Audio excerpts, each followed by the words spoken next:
I think he's literally He's just in the gone. dark. He's going in the basement. Really funny if he like fell over.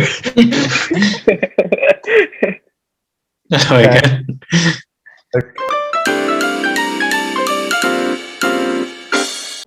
Hello, everyone, and welcome back to episode 4 of the Short Corner podcast. Today, we're going to be reviewing the 2-1 win away against Roma, a huge win at Stadio Olimpico.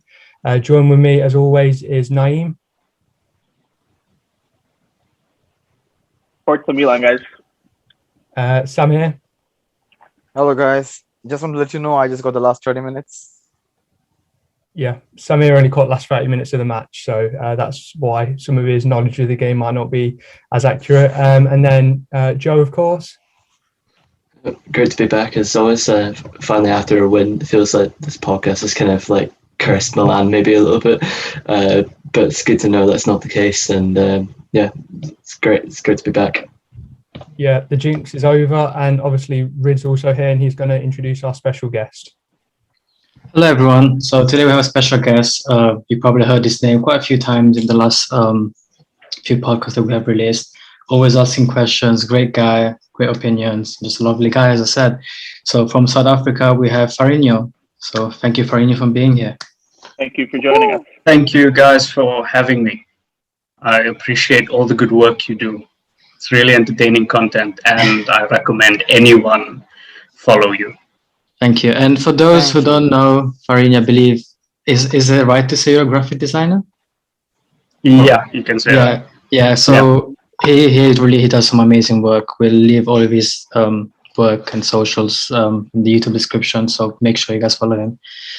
So yeah, let's get started. So we played Roma 1-2, 2-1, one penalty from Kessié, and the second was from Rebic. And we needed that win. We haven't won the last two games, and it felt like we were dropping a lot of points. We didn't win any of the two Europa League games we had, and we needed that big win against a respectable team, which is Roma, who's been doing quite well this season. So, what's everyone's thought on it?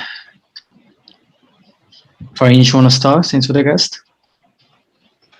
Yeah, I just say it's about damn time that Milan firstly played the way they did, but secondly getting the result, and it's a much needed result, particularly because most of the rivals dropped points this weekend, and it's just a very good response and a long awaited response.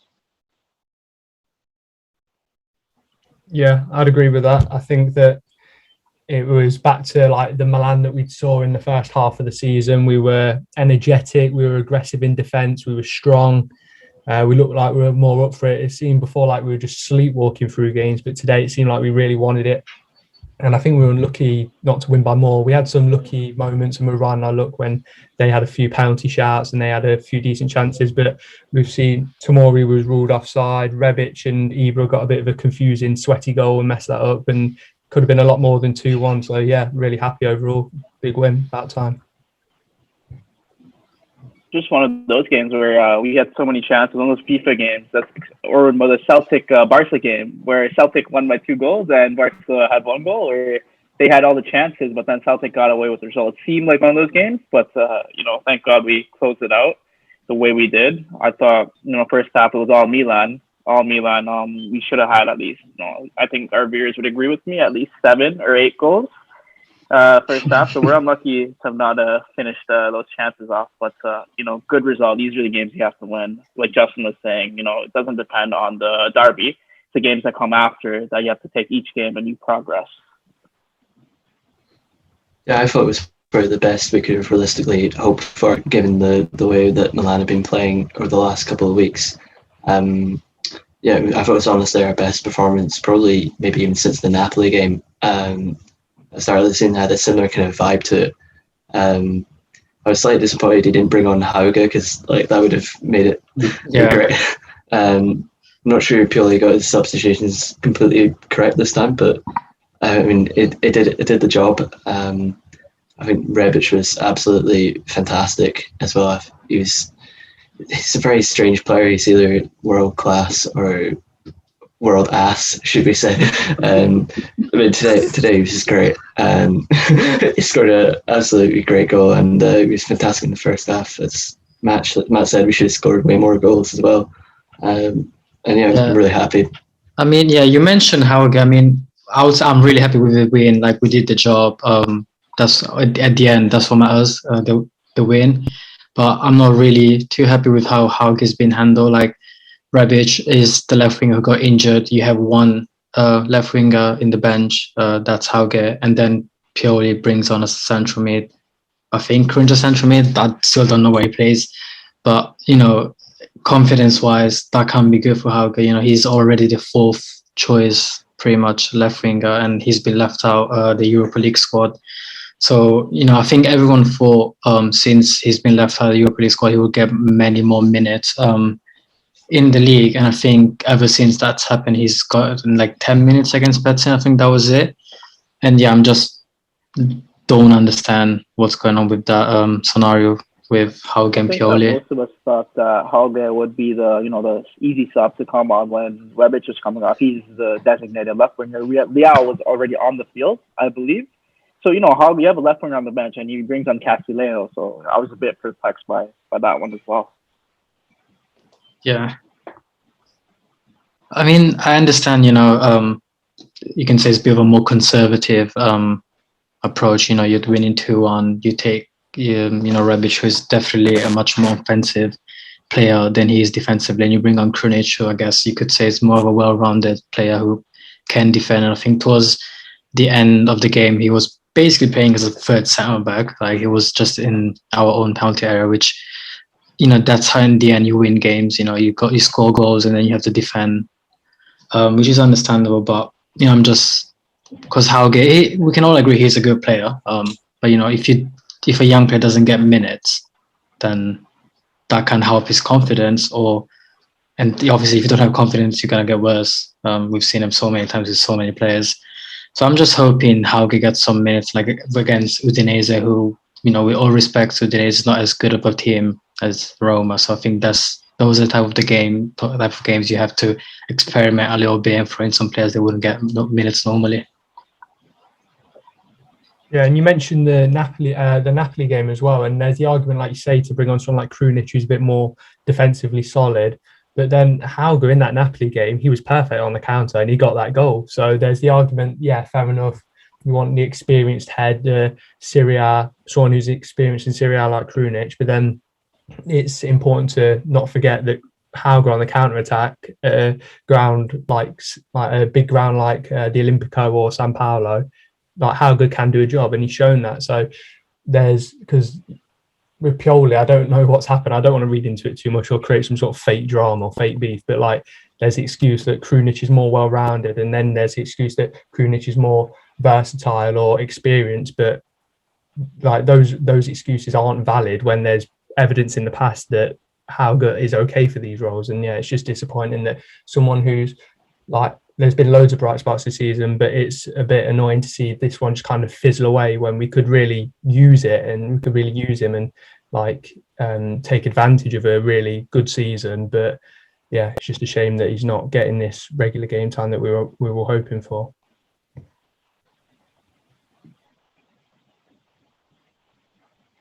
Also, with substitutions, what do we think about Hakan getting taken off for Brahim Diaz? Because we were questioning Hakan against Inter and against Spezia. It's all this contract talk and all this. Is he settled? Is he he's got the contract in the bag, a bit like Aubameyang in a way. He knows he's got this big contract on his way, and now he's just like half-arsing it, basically. Mm-hmm. I think he got injured, but yeah, regardless, the point still stands. All of us can add on the Hakan situation. We have strong thoughts on that performance. So he wants a new contract, but he's not playing for it. Like, if you want that contract, you have to show that you're the man to step up in these big occasions, but he's not doing that. As we saw, he got subbed off for Brahim Diaz. So I just think if Hakan, if he wants that, he has to earn it. For example, with Gijo, he's saving us every single game. Like, every single game, there's two big free chances to get saved by Gijo. Whereas with Hakan, honestly, I can't remember the last time he has dropped a really good performance. So as Naim said, if he doesn't prove himself that he's the man we can give 7 million to a year, then we can find so many better players out there for cheaper who can fit in that role just as well, if not better than he has in the The past years. candy at Hellas. Yeah. Yeah. Farinho, Also, if you look at like the way Hakan has performed in totality, for his entire Milan career, he's only really been on top form for 6 to 8 months, I would say. And again, is that enough from someone who's been there for close to 4 years? Is it enough to warrant having such a big contract? You know, when you are entering Champions League, you need to up the caliber of the squad on a whole. You can't just have the likes of Krunic on the bench. You know, you need to have quality. And Hakan isn't playing like someone who's scared of his position. And it's been going on for the past few weeks. I don't know what's going to give. I think Brahim Diaz might need to start a game or two just to remind him that, like Romagnoli, he is sort of replaceable. Because he really, in my opinion, I don't think he's done enough to actually get the demands that he wanted, to get the 5 million a year. But yeah, that's my take on it. I just his performances, and when he doesn't play well, usually Milan don't play well. Thankfully today the team came together, and despite him dropping a really poor performance, they all performed at a very high level. I mean, I also think should we not renew his contract, just let him go for free would be a disaster economically, and just from a viewer point of view, if you let him go your number 10, who arguably was okay and had very good performances, I think we could get a good, maybe even 20 million, if maybe exaggerate, but we can still get a fair amount of money should we be selling him. And I think if we just let him go for free, that just doesn't look good on us, and economically it's not good either, because if we renew and decide to sell him, that's obviously unfair, but at the same time I don't think we're in a position to just let go players for free like that anyways. Yeah, I agree with what Farinho said, to be fair, about he seems too comfortable. Like, I think that's the thing in this squad. I think people like Hakan, they've seen that Brahim Diaz has just been a bit meh. He's been a bit like just 6.5 out of 10, 7 out of 10. So Hakan's like, yeah, I can put that performance in. I can put in a 7 out of 6.5, 7 out of 10, and I'm going to keep my spot. And I think what's good, this Tomori sort of incident, this sort of Tomori story that's developing, where the club captain's been putting in subpar performances and is now being, today he got dropped today. And the fact that that's happening is, I think, a good sign. Like, we don't want this squad where it's a different starting 11 every game just because some people are having off days. But if every player knows that their squad place isn't safe and that they're not a guaranteed starting 11, and that if they do put in a run of 5 bad games that they can be dropped, then I think that's healthy. I think that's good competition. And I think, that's something with Hakan. I think he feels too safe and too secure in his position, and that's why maybe we're not seeing the Hakan of last season where he was getting goals and assists every single game. Yeah, I think that's the main thing. That's the biggest gap we have between us and a UCL level team. If you look at Man City or Bayern Munich or any of the top teams right now, they have so many good players on the bench. Like, if Guardiola wants to rest players, he can bring on Mahrez and Aguero and stuff like that, which is incredible if you think about it. But I think that's what we need to work on this summer. Bring more players that are good, not just good enough for the bench, but good enough to be in the team. So we have more competition between every spot. I think Wally was saying in the second episode for Theo Hernandez, if we bring someone like Firpo from Barcelona, who is a good left back, that was inevitably going to motivate both of them more. And then all of a sudden we have 2 left backs who are good. And if we can do it for every position, we can have good players, motivate the players, and just have a better team. Yeah, and you also see that with Sandro Tonali, and in Benasser's absence, I think he's been really good. It could have been a lot more disastrous had someone like Tonali not been there. So it just reinforces the point that you need an adequate backup who can play at a very high level. And Tonali has been excellent as well, just generally ever since he got that red card. I think it was against like Benevento. He was great again today, I thought. And I also thought Brahim Diaz did quite well off the bench. It's nothing special, but Hakan was completely invisible in the first half. And Brahim I have to say, was probably a little bit better. I mean, he was maybe a bit thrown about the place because Pioli, I think, played him as like a false nine for a chunk of the game, and I thought that didn't really work. But once he sort of switched things around, put Leao up top, and he sort of put Krunic on the left, it all kind of evened up. And I think those are two players I think we should invest in more over the future. And Brahim hasn't shown everything he could have, I thought, maybe this season, but I still think he's a promising player, and I think he's one to invest in. Maybe not, if we can maybe extend the loan instead of buying him outright, that would be great. But yeah, I definitely think he's quite underrated, and Tonali's been excellent. So yeah. I want to touch on Tomori. I've been talking about him the past few episodes where I've been saying he should start over Romagnoli, and it's probably because I saw his goal on Wolves where he struck it from, I think, 40 yards out, and he just lasered at top left. So ever since then, I thought, wow, this kid's good. So he started, I think it's his first league start today, and he caught up to Veretout on the counter. He's rapid, and then he had that double block you guys all saw with Tonali too. He was just fantastic defensively. He's the modern day center back. He's complete. He's fast. You may argue his positioning is not as good as Capitano's, but Tomori, that's gonna get better with time. He has Simon Kaya beside him, so he's gonna learn a lot from him. But overall, for me, he was the man of the match. He was so solid today. He was aerially, and then he made a couple of interceptions too, which were really, really good. He was aggressive too. I've noticed. He pushes so high up to almost the midfield. If it was Mayoral, he was breathing on him up to the midfield line, and he did commit a foul, but he's so aggressive in the tackle, and then he has the pace to just drop back, even if he's high up there. So I thought it was a fantastic, complete performance from him. And Romagnoli should look at that and really evaluate, this is what I'm up against. If I have to earn my spot back, because I have a really promising kid that's ahead of me in that starting XI, and this kid just dropped a 9 out of 10 performance in my opinion. Yeah, that's lovely. So what does this mean for the top four race? So if you look at the current standings, we have Inter with 56, we have AC Milan with 52, Juventus 46 points, but with a game in hand, and then we have Atalanta with 46 as well.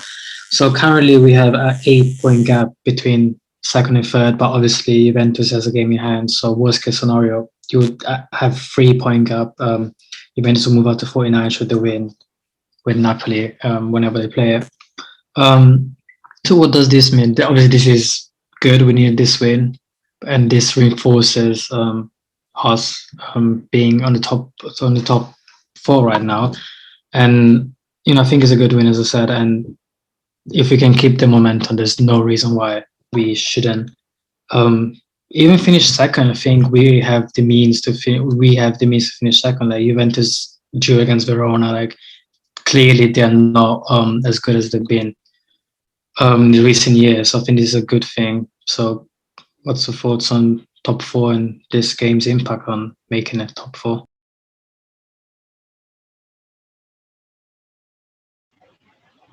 For me, I think, it's cliche where you have to say you have to win every game in front of you, but it's come to a point in the season where Milan have to approach it game by game.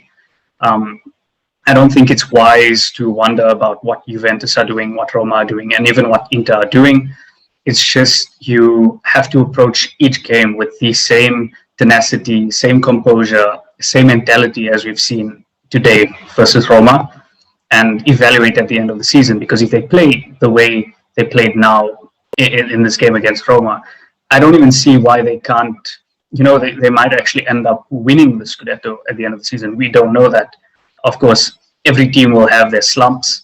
Every team will have their ups and downs. I don't think Inter are at all faultless.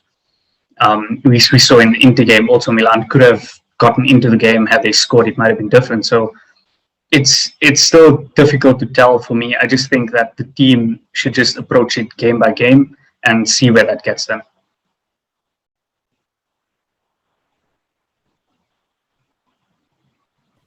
Yeah, definitely.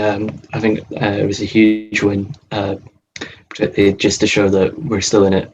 We're still in the title race. It's only 4 points. That's only 2 games in which Inter need to drop points, and as Farinho said, they're far from perfect. They weren't so hot at the start of the season when after they lost the derby and they're really struggling in the Champions League. Unfortunately, they don't have the distraction of being shit in Europe to distract them from the league. They'll definitely will experience a drop off in form at some point, and whether we're going to be around to capitalise on that is yet to be seen. And I hope we can. This was a big result for us. It's just letting Inter know and Conte know that we're still here. We're still on your tails. We're not going away anytime soon. And look, we're putting good pressure on. So they know that any slip up from Conte's men, we'll be there to capitalize on a snap. So I think the Scudetto race might go down to the wire because Inter have some big games coming up down to Roma and Juve. I think we might make top 4. I mean, surely it's a guaranteed at this point. We pulled up some big results, so it's we have to take it game by game, as I said earlier. But I think we will make top 4. But it's just letting Inter know that we're not going away. We're here. Yeah, we've got if Juve beat Napoli, then it's 8 points between us and 5th, so an 8-point cushion. And even if Napoli win, it's still 6 points, so it's 2 games. So we're in a kind of good position where we're 2 games away from top if Inter slip up twice, but then we're 2 points away from dropping out of 2 games away from dropping out of the top 4. So it's kind of it's a position where we're not comfortable, if that makes sense. So I think with Milan, it's almost dangerous if we're 10 points, because that's when we'll start slacking, that's when we'll start resting, and that's when we'll do a proper bottle job. But I think having that pressure from below us, but at the same time having a decent cushion, and then also having a make upable, we can make that distance up at the top. I think that's good as well. And Inter fans will tell you, Inter fans don't need a Milanista to tell you, they know that they're probably the ones bricking it, thinking that they're going to slip up. Inter aren't going to go undefeated for the rest of the season. They're not going to win the last 13 games, whatever it is. They'll drop some points, they'll draw, they'll lose, there'll be shocks. There's so much time left to go. It's going to be unpredictable. So I think Samir said it before, as long as we just, and Farinho touched on it then, if we do our bit, then we'll get top 4, obviously, because we're in that position now. And then the dream of a Scudetto might be realised if Inter slip up. Yeah. Samir, do you have anything to add on that?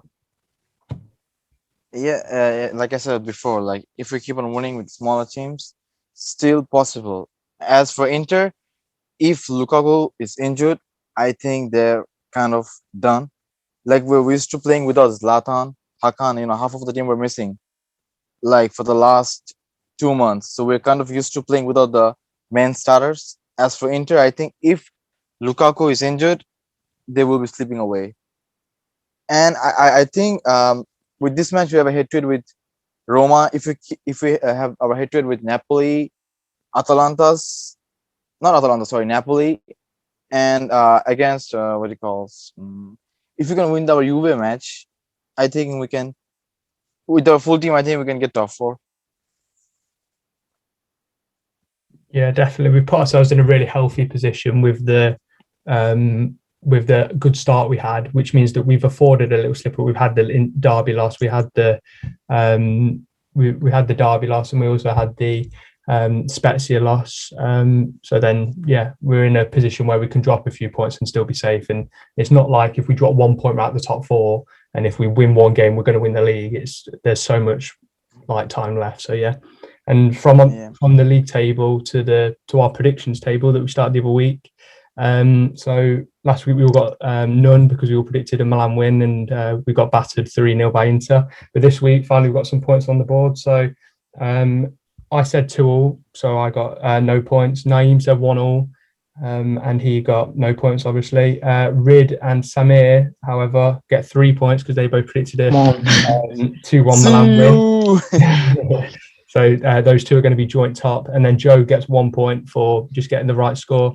It's also important to mention that Farinho, our guest today, got predicted 2-1 Milan win as well. So we're going to have like us 5, and then the guests are going to be on the leaderboard as well. So yeah, we've got 3 people joint top, Joe kind of mid-table, and me and Naim in a relegation battle. So Joe in a Gianpaolo position, you could say. Gianpaolo-esque. So yeah, that'll be interesting to track throughout the season. I think that league table is going to be just about as unpredictable as the Serie A league table as well. So yeah, good start for Samir and Rid. Okay, so now we're going to be talking about some questions that have been sent in from our watchers and people on Twitter. So first is actually from my brother Ben, who's not a Milan fan, but has an interest in football, and he asks if we beat Man United, who many consider favourites for the Europa League, does that give us enough confidence to go on and win the whole thing, or do we think that we'll slip up, or do we think that a big win against the team that many consider favourites to win it, does that give us enough confidence to go on and win the whole thing? What is everyone's thoughts on that? I think we're the 2 favorites is what we'll match up against. So a lot of people think that Man United are favorites, and then we're the other favorites to win it. That potentially, like, both teams could have gone on to the final, and we could have played each other in the final, but we're having this game early. So I think whoever does win this game will actually go on to win the final, because I think we're the top 2 teams in this competition right now. And no disrespect to other teams like Spurs, Rangers. I'm sure Joel will disagree on that one, but I think whoever wins this side will go on to win the trophy. I think even if we don't win, it is definitely, if we don't end up winning the trophy, I think we definitely need a win against Man U. It kind of relates to a question asked by Roti Return later, where he says, how should we approach the Man U game? Should we put more focus on that game or the league? And I think regardless of where we put the approach, I think we haven't had a big win against a big European team in ages. Like I can't honestly tell you the last time I think we won against a good team, which wasn't in a friendly. And I think if we do win Man U against Man U, that's, you know, confidence boost for players. Like, okay, we are ready for the UCL, because Man U is going to be, you know, I guess the standard by why each UCL team is going to play by. And if we're able to beat them, it's a good preparation for next year. Should we make it to the UCL? And, you know, for us fans as well, like, you know, again, as I said, we don't know when the last time we won against a big European team. So I think it's something that us fans haven't experienced. I don't think Matt has ever experienced it, because he became a fan like 2016, something like that. So that'll be the first time for him as well. So I think, and, you know, it's just a statement, you know, like we won against Man U, who's probably, he's second in the Prem, the best league in the world, quote unquote. So it would be a statement for us to be like, okay, we are coming back, win against Man U, and then go through. I agree with you. Sorry, want to go first, Samir? No, you go first, fine. Okay. I agree with everything Red says as well. It's for the fans, this would be the perfect test to see what Milan look like against a proper European team. But that being said, I still think the Scudetto, or rather top 4, is still the priority. So even if Milan do manage to win against Manchester United, I think the better path to Champions League football would be securing top 4 in the league. And again, I think I'll draw this conclusion from Pioli's selection in Europa League. I don't think he's ever put together a full squad. I think maybe the second leg against Red Star was the closest we've gotten to having a full Milan starting 11. So again, I do. Whilst I think it's definitely possible, like Naim said, that Manchester United and Milan were both favourites for the Europa League, and it can happen. It can happen, but I still think the priority is domestic football, and Milan should focus on that. Sammy, I think you were going to say something. Like you have mentioned, I think the last time we faced a big team was 2013-14 against Atletico Madrid, if I'm not wrong, when Kaká scored away goal. Anyways, I think we're not gonna really focus on Europa. Like, we are always playing our B teams. That might change because we got a big team. I think if we beat Man United, we can go all the way, provided we start our main players. If we have to get top four, or get UCL, or like get out of top four and win Europa and get the UCL, I would prefer winning the Europa and getting the UCL. You get a trophy and get a UCL. But then I think from a management perspective, I think we'll probably like aim for winning the league, and then I think Europa is not as important to them as the league is, like Farinho said. But I think if we can beat Man United, hopefully we do, and probably we can hold the whole damn thing. I think Ganja, I'll add after it. Sorry. I think if we do beat Man United, I think it would then be. I think then we would have to consider ourselves in a position where we should be trying to win the competition, because why would you like beat probably the biggest, like, at least in terms of profile club in the Europa League, and then go out to, like, I don't know, young boys in the quarterfinals? It would be a bit disappointing. So yeah, I mean, I think we'll see a full squad against Man United, and I think if we would win, it would be our first big European win since Barcelona in like 2013, and even then in the second leg, I won't talk about that. I don't think anyone wants to talk about the second leg against Barcelona in 2013. So yeah, but hopefully it's slightly better story than that. Oh yeah. I mean, I think looking in the stand at the Serie A, we are second. Our aim is top four. We have a reasonable cushion from where we are to fourth place, and I think why not just go for it and try to win against Manya. I think we can afford to rest some of the key players in the league. For example, like rest Ibra, rest someone like Theo. Like, I think we can afford to do that. And looking at the next games against Udinese and stuff like that, we ideally we'd be winning them much more comfortably than we won against Roma, because with all due respect, then I don't think they're as good as a team, and we should be winning them comfortably if we want to make. If we want to win the league or we make top four, we should be in those teams comfortably. And I think looking at the table, I think we should give it a good chance. Like, I would be disappointed if I comes 11th of March and we play Man United and then purely see Krunic and the likes of him starting against Man U. Just to play devil's advocate here. So if Milan do sort of prioritize winning the Europa League, and Lazio, Atalanta, Inter, and possibly Juventus are without European football, how does that play in the long run, where Milan are playing Europa League knockout rounds against top opposition? You're talking Ajax, Spurs. It's going to be difficult, whilst your closest rivals, I think Roma might actually progress, but how does that play out? Then do you think the squad has the depth to compete on both fronts? I mean, short answer, do we have the depth to compete in both fronts? I don't think we do.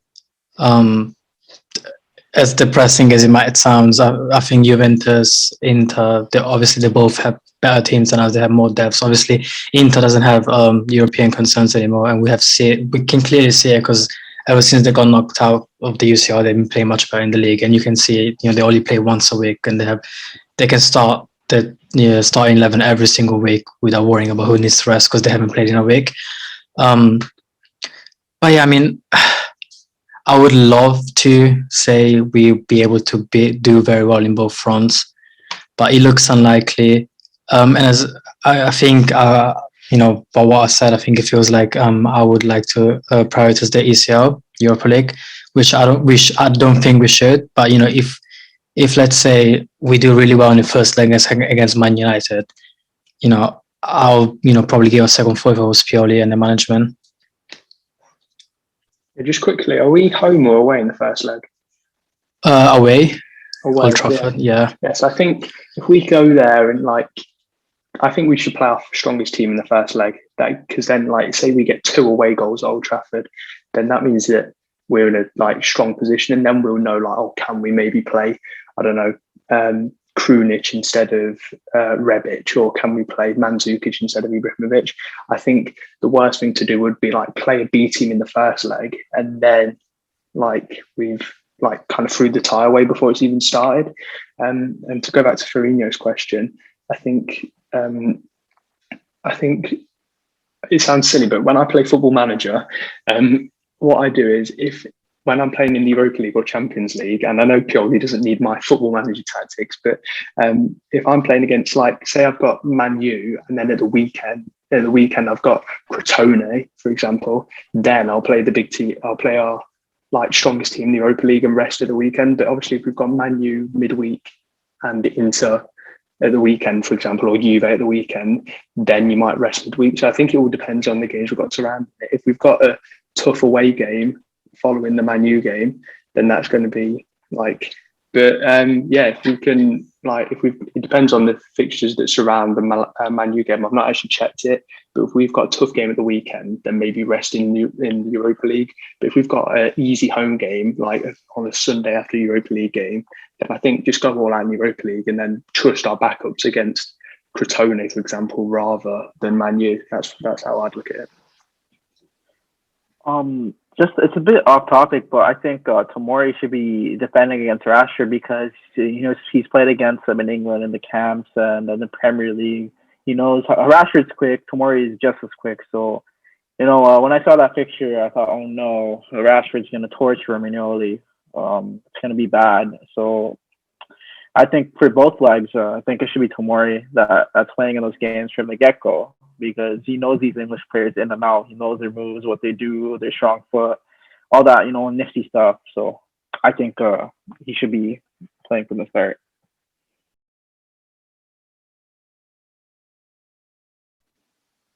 Yeah. All right. Should we? Oh, sorry. Should we move on to the next question, which is from? I'm not sure. I'm probably gonna butcher his name, so I apologize. Kaushnik, I think. Kaushnik, yeah. I apologize, I butchered the name. So he talks about the Pioli leaving debate. So what's everyone's thoughts on that? I think last podcast with Justin, we covered that none of us think get rid of Pioli now, mid-season, is a good idea, because I think we all agree it would be disastrous just to, because we are overachieving right now, and just because we have lost a couple of games and no longer first, so I don't think it's a good enough reason to say Pioli go. But should come summer, and then let's say we make a top 4, I think a lot of us agreed that we wanted, if we can get an upgrade on Pioli, meaning Allegri or someone like that, then we should go for it. But besides that, if we can't really get an upgrade, then I think we should stick to Pioli. And I think we kind of covered that quite well in the last episode, but I just want to get Farinho's thoughts on that. I think he's still on course for staying with Milan. I think it's highly dependent on Champions League football. If he doesn't get Milan into the Champions League after this good a run and so deep into the season, then I think they might look elsewhere. But he's done nothing wrong, and he's worked with limited resources. He's really got this group playing fantastic football after the last few years, and I don't think it will be a good decision to get rid of him now, or if he gets into the Champions League, I don't think we should go chasing another manager.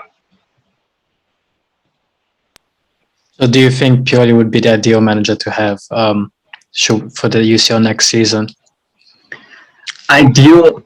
Ideal. If you want to be competing for it depends on the expectations and the objectives. Mm-hmm.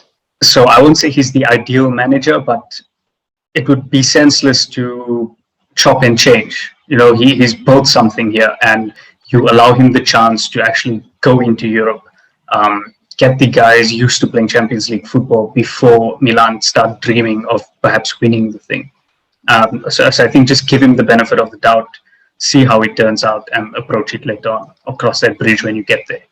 Yeah, I think the main argument as to why people say we should not keep him is the fact, he doesn't have UCL experience. He's never won anything, but at the same time, I think every good manager at some point never had UCL experience, never won anything.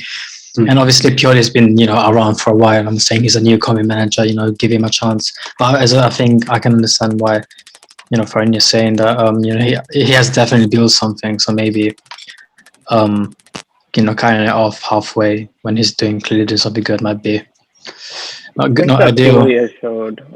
He showed that he has the balls to bench Romagnoli, to bench our captain. So I think that's a positive sign going forward. That no one he's open to benching some of our mainstays. Some of the pillars in our team.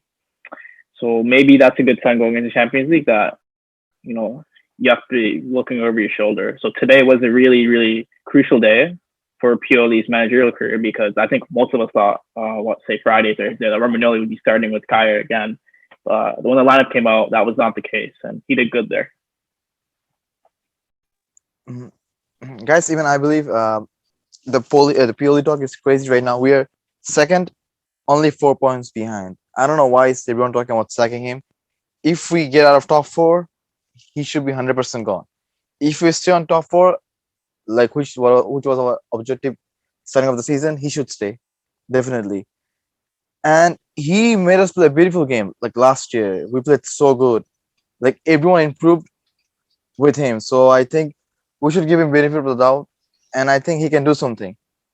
Also, it's not his fault when someone gets injured. He has to play Mitie. If someone is injured, if Ibra is out, he has to play Liao, who always is lazy when he comes off the bench. Like if Saleh is injured, he has to play with Castillejo. It's not his fault, The players he has in his disposal is not the best. With the squad he has, he's overachieving, in my opinion. Like second, like with this team, like 4 points behind Inter, that's crazy to me, honestly. And if we get tougher, I don't know why is everyone complaining. Most probably he's not the right coach for maybe winning the UCL, but that's not our target. Our target is getting the UCL, staying on it for a few years, and then then you go for the big guns. Till then, he is perfect. So yeah, I think he should stay. Till now, we have 14 games to play. Something good might happen, something bad might happen, but for now, he is the perfect choice for us. Yeah, I think Samir summed it up quite well there. We got a question for Joe from Justin, who was our guest the last podcast. So he would like a full thesis as to why Joe would prefer his team playing nice football, tiki taka and all that, instead of shithousing a way into winning a trophy. Well, this has been a recurring debate between me and Justin for some time. As for my thesis, I don't have it with me now. Working on it. Yeah, working on it. Since I've got the first draft, Justin DiPaolo will be the first man, the first man to see it. But I guess.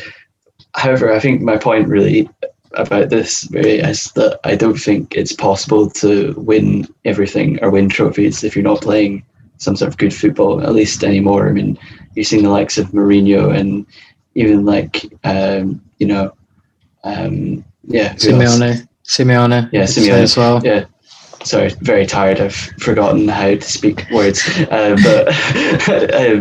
you look at Mourinho, he used to win everything, but now in the modern game, he's not able to do that anymore. I think that's partially because his football is limited, and partially because he's at Tottenham and they're not going to win anything. No offense to Spurs. It's in the history of the Tottenham, as Kellini once said. I can have Tottenham fans at my door with pitchforks and torches.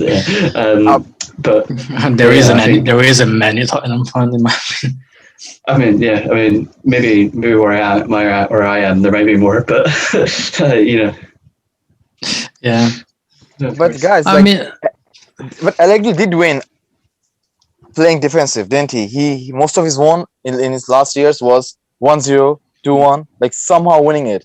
And he went to UCL twice in 3 years. So I think if you know how to play defensive, you can do it. it's just a player in your disposal, you know. I hate that. I honestly hate defensive wins. If you go like honest, I'll be happy with the win. Like honestly, if AC Milan was to win the Scudetto, but from now on, all we do is score penalties and then park the bus, I'll be happy. I'll be the first one whining to everyone, be like, "Hi, that wish that was you." But at the same time, inside of me, I'm like, I don't like seeing my team being dominated for 90 minutes, not getting the ball and parking the bus. But if it's effective, then I'm okay with it. But in my ideal world, we'll play tiki taka, whatever you want to call it, like champagne football. Gianpaolo.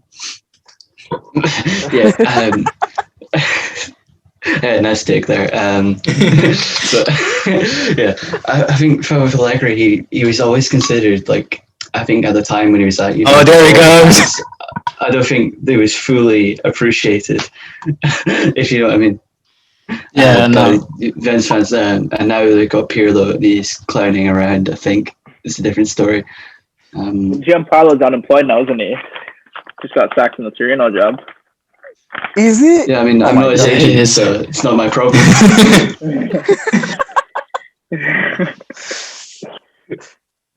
Guys, to be honest, I would prefer a manager like Allegri than Sarri. Sarri played beautiful football, like what, 4 or 5 years. That got him nowhere, but sacked and sacked and sacked. I mean, he did win a Europa League. Okay, only that. Allegri did get sacked as well, to be fair. I'm not going to. Yeah, to be fair, I disagree with Allegri when he got sacked with Juventus, because I think he was doing quite well, and then they were like, what, we're tired of you for no real reason. That they made this like big media like history or something really, like he had made history, which I thought was weird. But yeah, that's for Juventus fan to judge. I mean, they have Pirlo now, and a lot of them are regretting getting rid of Sarri and Allegri, which says a lot. But yeah, moving on to the next one. Question from Wally, our second guest. So shout outs to Wally as well. This is a question for Farinho. Bit like Joe's question. If you would play FIFA in me, how much would you lose and how? Basically, he's saying you get destroyed at FIFA if you were to play against him, Farinho. What's your reaction to that? Oh, there's only one way to settle it. Name the time and the place. Whoa! We'll sponsor it. We get the sponsorship. We'll set up live stream for it. That would be sick. Yeah, I might just break my remote halfway through. So content that will make a good clip. All right. I think that was all the questions we had. Oh no, we had one more. Oh yeah. Where someone asked, I don't know who it was, but it was Zlatan's. If Zlatan leaves, who would we have as his replacement? So I'm going to start off with Andrea Bellotti, and the reason I'm going to choose him is because he's been longing to play for a top club for so many years. I think he's a good striker. He most definitely wants to play Champions League, so I think Milan could be the perfect destination for him to shine. Because I don't think he wants to stay at Torino fighting relegation his entire career. He's a great player, and I think we should go for him. I agree. I think a lot of Milan fans will like Belotti because he knows the league. I think he's a Milan fan. I'm not completely sure, but I think he might be, and he's obviously a good player. And I think he would do good things. I think he's ideal for us, and he's Italian, so from a management perspective, that's something you want to look into as well. But one player I would love to have, which I think looks very unlikely, is Jovic. I think that's how I say it. The Real Madrid player on loan at back of Frankfurt right now. Has had a terrible spell at Real Madrid, injuries and everything. But he used to play with Rebic, and they both were really good together. And I think he's still very good. So I think realistically, Belotti, the dream would be Jovic or Haaland. I don't have to explain why I would like Haaland in the team. I'd quite like Alexander Isak from Real Sociedad, I think. I just really like him. I think that he's had that sort of experience of not making it. And he's come back, and I saw he scored a hat-trick the other day. He's similar. He's quite tall. So obviously, I think we've spoken about this before. There's no... Like Zlatan is a one-of-a-kind player. You're not going to find like a 6'5" unit like him, like for a long time. He's a once every 50 years player, but I think Isak is as close as we're going to get. He's quite strong. He's quite physical. He's got what Ibra doesn't have as much, understandably, because he's 39, but he's really quick as well. And yeah, I just feel as though, yeah, Alexander Isak, I'm not sure how much it'd cost. And it depends on if Real Sociedad get in the Champions League as well, because he might not want to leave.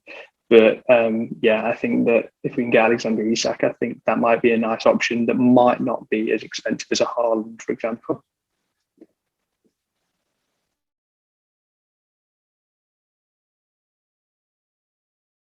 He's Italian. He's been in the league for half a decade, so he'll be a good fit, honestly.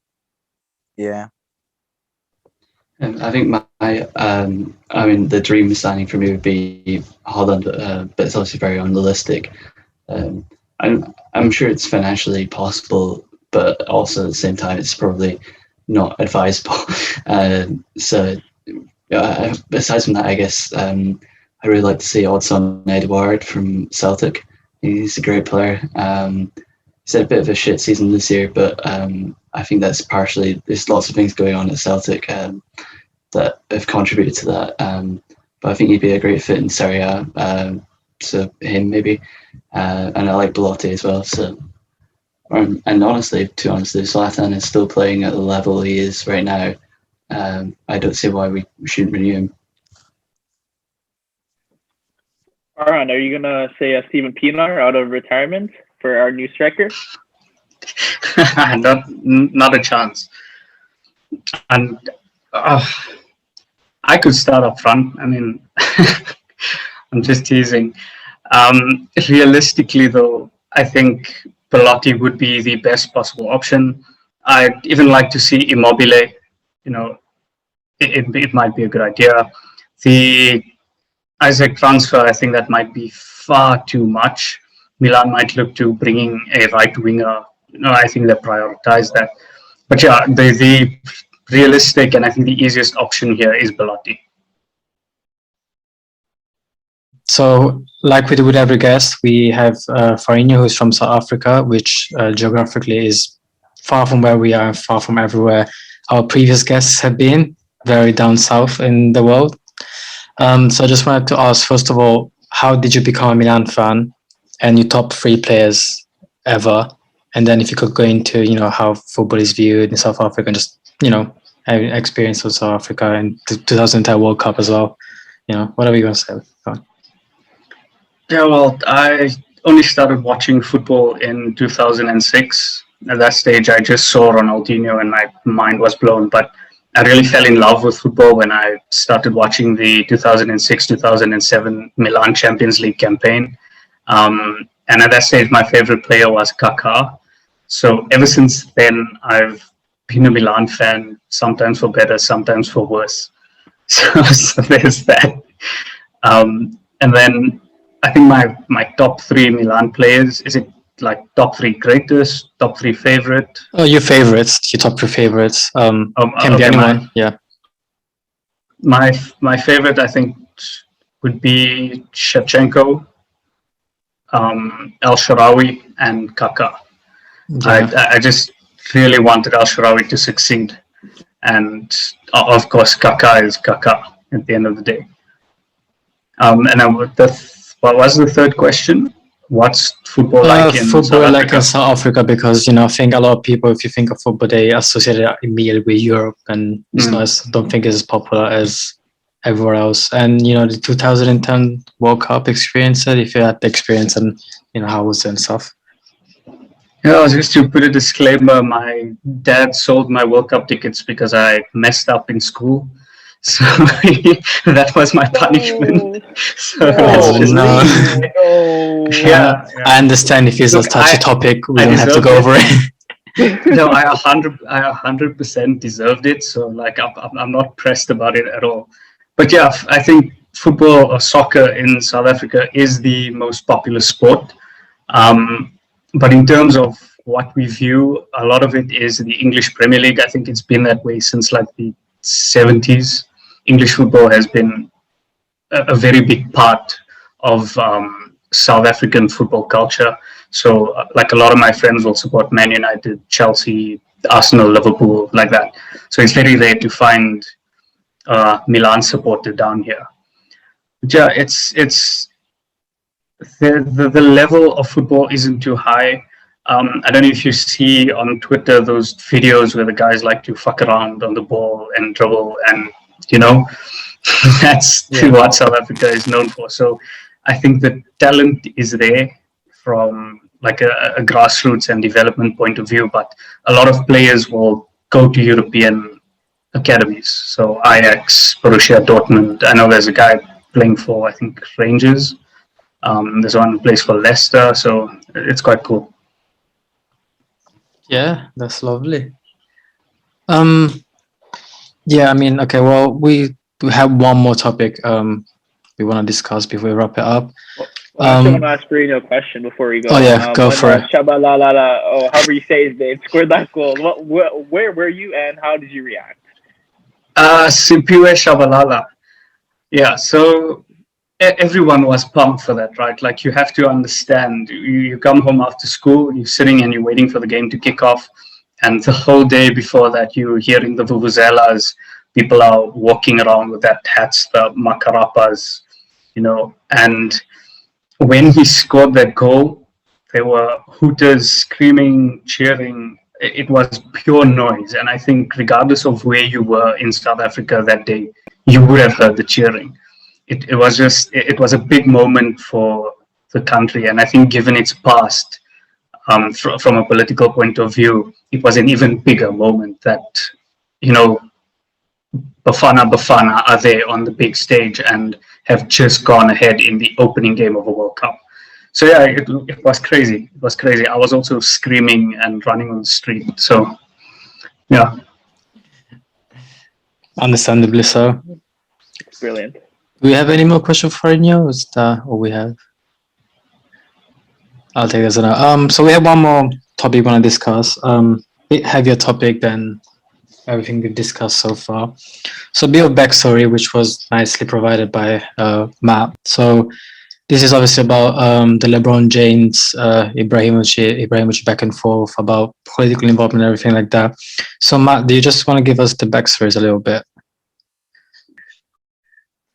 Yeah. So China have like relations in the NBA. So there was a Chinese player called Yao Ming who got drafted by the Houston Rockets, and he's like regarded as, he's been an all-star before, so he's been a good basketballer. So China, like, basketball is somewhat popular in China for that reason.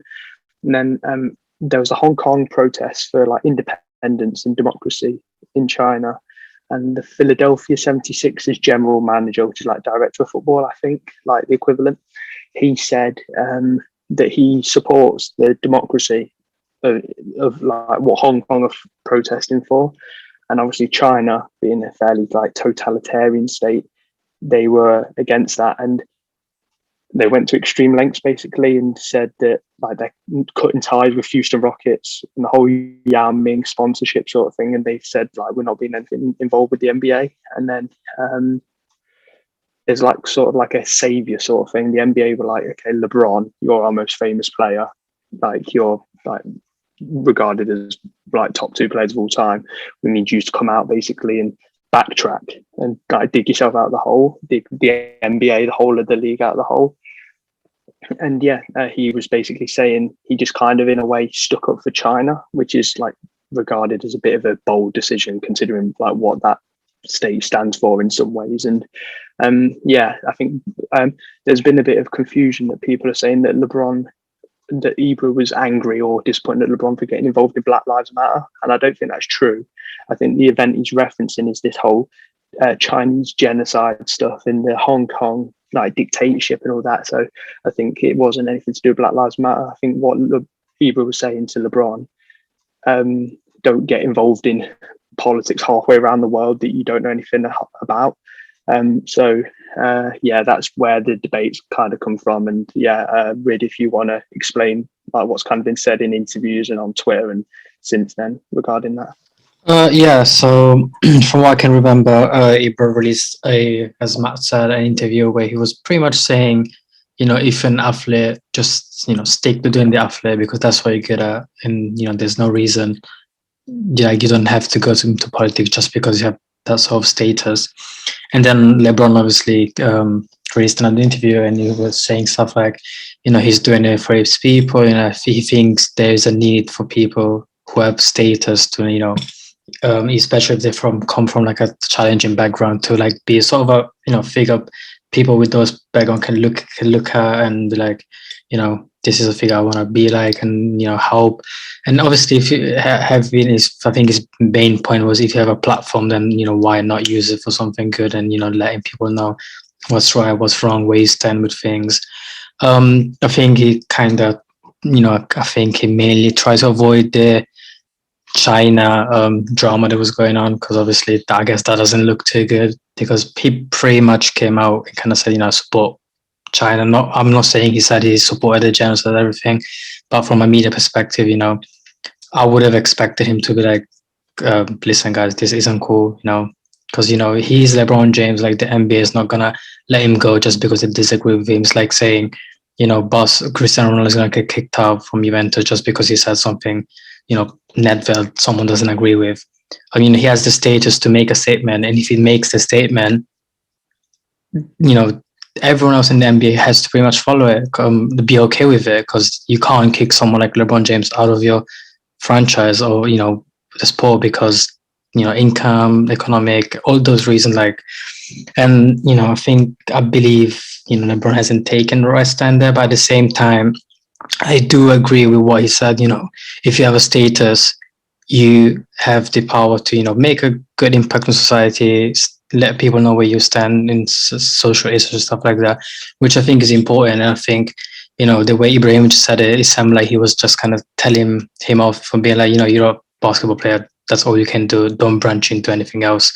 Whilst I agree with what LeBron James said about if you have the status, you can do something good about it, I disagree with his other stuff that have been going on with the NBA China situation.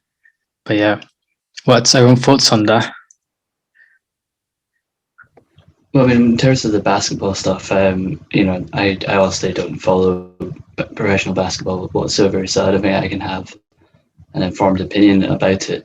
But I do think it's very typical of the media generally these days that it's been trying to frame Zlatan for shaming LeBron James for getting involved in Black Lives Matter, when really like what Matt's saying, it was probably more about this thing with China, and that's a completely different story.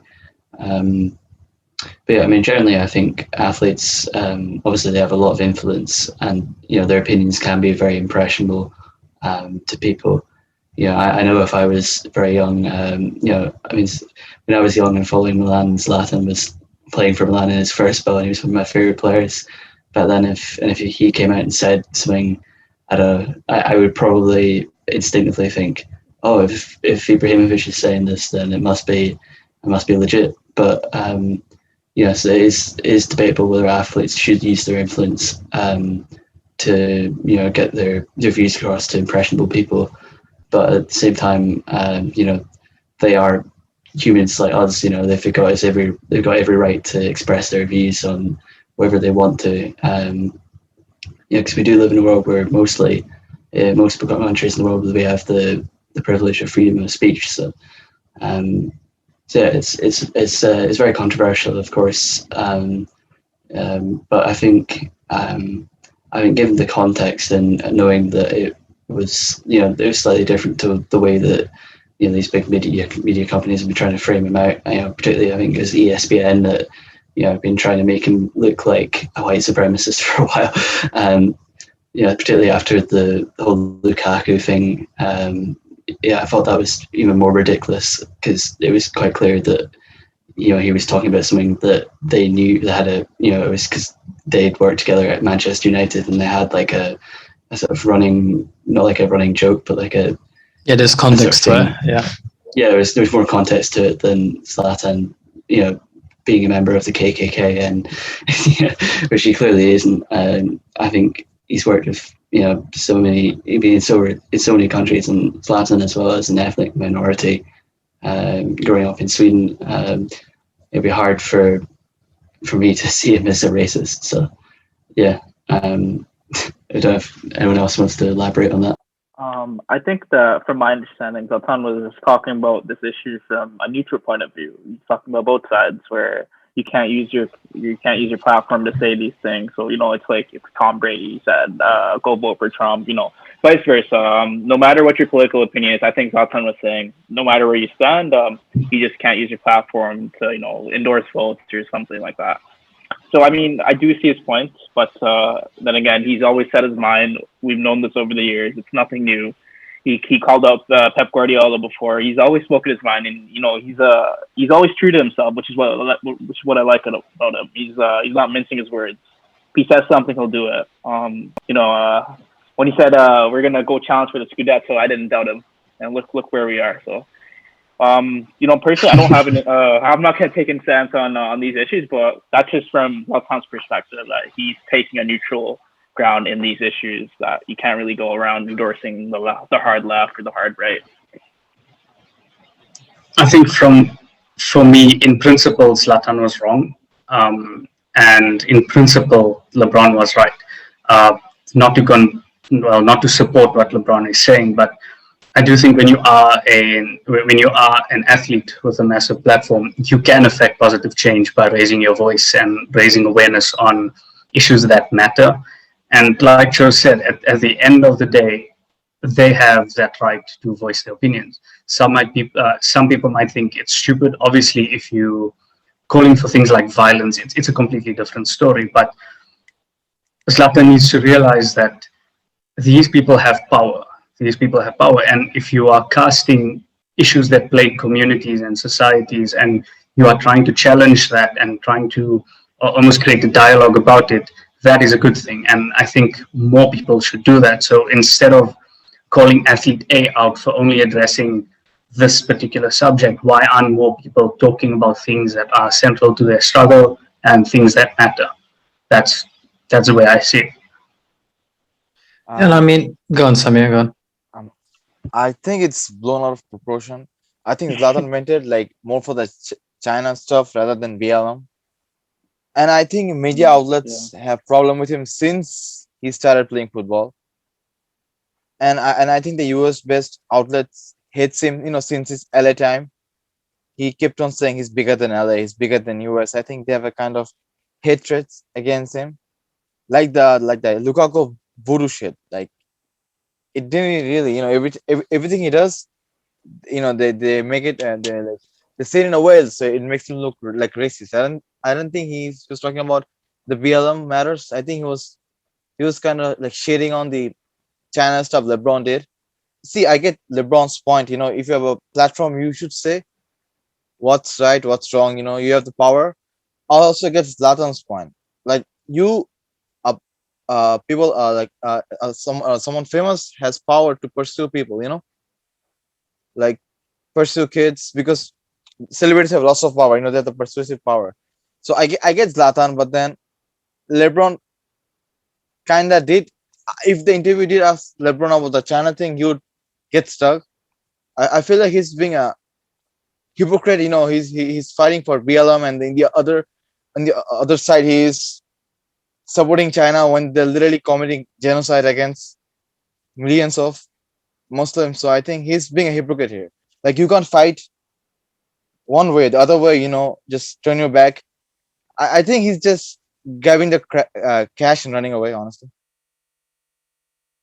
Yeah, I mean, I think at the end, I think it comes down to, I think Michael Jordan back in the days, he released this quote: I do commend Muhammad Ali for standing up for what I believed in, but I never thought myself as an activist. I thought myself a basketball player, which I think in the end just comes up to the personal choice of the athlete. If you wanna, do something good for society, if you feel like that's what you're interested in and you feel like you can have an impact, then, go for it. But at the same time, there is no one that says you must, you have, so, it's good if you do it. I think I personally think, if you have status and you can impact society in a positive way, then I think you should go for it. But at the same time, no one can force you. Like, if you just want to be a basketball player or a football player, that's, fair enough, then go for it. I think in the end, it just comes out to the personal choice. And, I don't think, I love Zlatan, like I have his shot on right now, but at the same time, I don't think, just let people be at the end. Like I get it, you have your personal opinion,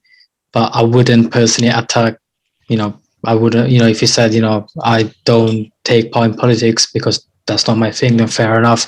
But, I don't support, going straight to people, be like, oh, LeBron James, I don't like what you're doing. I mean, I think at the same time, I think the question that was asked to him was directly specified to LeBron James. So I guess it wasn't completely his fault. But at the same time, I don't support calling out people just because you don't necessarily agree with what they're doing in the point of view, especially if it has good impact. So yeah, I think at the end it's just what every athlete wants to do and just let them do it. But obviously you have freedom of speech, and as Zlatan said, he can give his opinion. As Naim said, he's always been very vocal about it, and you can agree or disagree with it. But yeah, I it would is what it really like is. to see. I think. Oh, sorry. Oh, sorry, I'm not. You go on. Yeah, I mean, I was just going to say, at the end of the day, I think freedom of speech probably trumps everything. But I mean, I don't know if you guys saw. I was thinking this a couple of weeks back. There was sort of a similar thing where somebody that was quite famous. It was the actress Gina Carano from the Star Wars show The Mandalorian, who got a lot of criticism for her views expressed, and I think it was comparing what Republicans have gone through at the moment to like the Holocaust, which is obviously extremely controversial, and it's not something I really don't agree with that. But at the same time, she has the right to express that, and in the same way, LeBron James has the right to express what he wants. So it's not always the best look, but it's the athlete's point. It's the people have the right to, or should have the right to say whatever they want, because we ideally live in this world where we can do that, and you're gonna have to accept that not everyone's going to agree with us. So yeah, Samir, I think you were going to say something. I wish Zlatan, like questioned his statement better. Like, asked LeBron directly about the China stuff rather than, saying, don't say political stuff. He should have directly said, why are you helping China? Like, go for it, like, what do you got to lose? Like, for me, LeBron is being hypocrite, honestly, Like, he's being two-faced for me, honestly. I respect him as a player. He's probably the greatest basketball player of all time, honestly. But then, like, in one side you're helping, and the other side you're like ignoring because money talks. So yeah. So guys, just to wrap it up, Farinho. And that was a heavy topic to conclude the podcast on. But yeah, sorry about that. Well, took a That was turn. partially my fault as well. It's all right. I'm sure he was interested. Go on, Naim. So Farinho has his own channel. It's called Farinho Talks. You can find it on Twitter. You can find it on YouTube. It's you can also find it on podcast, right? I believe, Farhan. Right. Yeah. So Farinho Talks Milan. Yeah, we'll leave all of Farinho's stuff on the YouTube, and we'll put it out to it as well. Definitely check it out. Very interesting stuff. Yeah, go check it out. And we're going to do special shout out to our loyal listeners. So thank you for bearing with us. So thank you for listening to us ramble about Milan.